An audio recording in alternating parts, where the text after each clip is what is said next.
কোথায়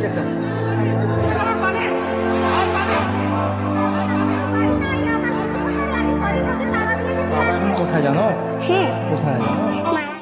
দর্শক শ্রোতা ভাই বোনেরা কেমন আছেন সবাই?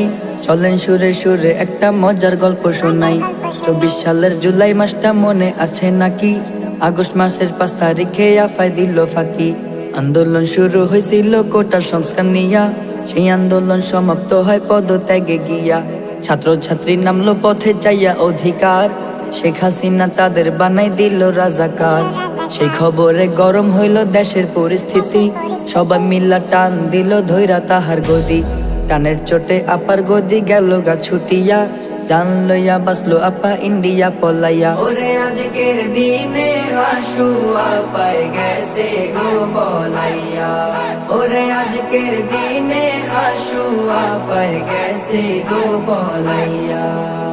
হাসনা সাজিশ নাহিদ আসিফ আন্দোলন ডাকিল, ওই সময়ের এই কোঠা প্রথার সংস্কার চাহিল।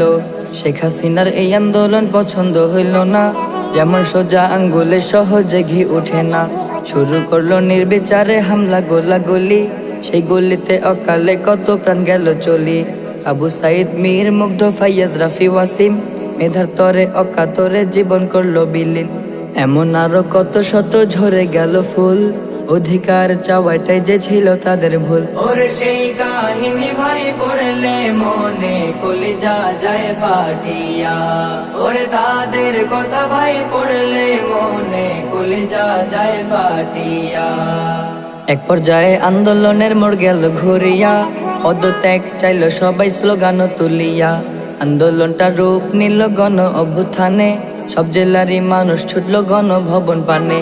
শেখ হাসিনা করব কি তা বুঝতে না পারিল, দেশের হালত দেখা শেষমেশ পদত্যাগ করিল। সুস্থের নিঃশ্বাস ফালায় দেশের জনসাধারণ, ক্ষমতা হারাইয়া হাসু কাঁদে সারাক্ষণ।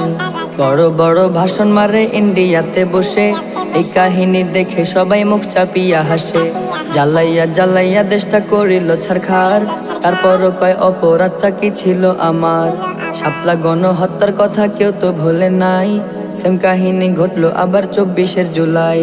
বলতে গেলে শেষ হবে না হাসুর দুঃশাসন, কিছু কথা বলতে আছে নিষেধ বারণ। পরিশেষে একটা কথা বলে যেতে চাই, ইতিহাসে স্মরণীয় থাকবে এ জুলাই। দেশটা যারা মুক্ত করলো তাদের জীবন দিয়া, অন্তর থেকে তাদের জানাই সালাম ও শুকরিয়া। ওরে তাদের কারণে স্বৈরাচারে ভাগছে দেশ ছাড়িয়া, ওরে তাদের কারণে স্বৈরাচারে ভাগছে দেশ ছাড়িয়া।